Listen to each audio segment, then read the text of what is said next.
السلام، غادي نشارك معكم هاد الصينيه ديال الحوت والخضره في الفران. غادي ناخذ واحد البانيو، غادي نديرو فيه القزبر والمعدنوس والثومه، شويه ديال زيت الزيتون وزيت المائده. بالنسبه للتوابل عندي هنا الخرقوم، الابزار، شويه ديال التحميره، الملحه والتوابل الخاصه ديال السمك الا كانت متوفره، شويه ديال الصويا صوص. غادي نخلط هاد الشيء مزيان. من تما غادي ناخدو الحوت، طبعا راه كيبقى على حسب اللي عندكم متوفر. انا خديت هذا. غادي نشرمل هذا الحوت مزيان، وفي نفس هاد الشرموله غادي ندير تما البطاطا. غادي نحيد الحوت، غادي ندير البطاطا بعد ما قطعتها على شكل دوائر،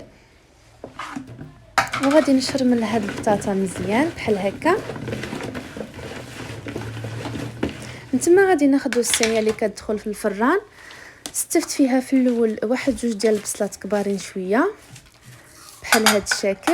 غادي ناخذ الفلفله، هنايا درت الفلفل الاخضر والاصفر قطعته الصغير.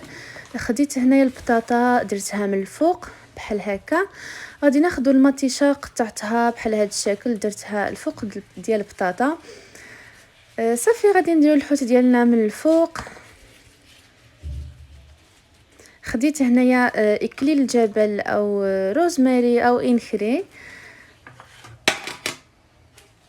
وغادي نديرو من الفوق ديال السمك او ديال هاد الحوت.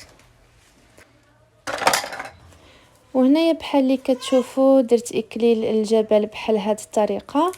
بالنسبه لداك البانيو اللي درت فيه الشرموله غادي ندير فيه شويه ديال الماء وغادي نديرو من الفوق. هنايا درت طريفات ديال الحامض او الليمون. بالنسبه للبانيو بحال اللي قلت لكم درت فيه شويه ديال الماء، درتو هكا. غادي نغطيه بالورق ديال الطبخ. غادي ندخلو الفرن يكون سخون من قبل حتى يطيب لينا هاد الحوت. صافي من تما غادي نحيدوه من الفران، راه كيجي محمر من الفوق.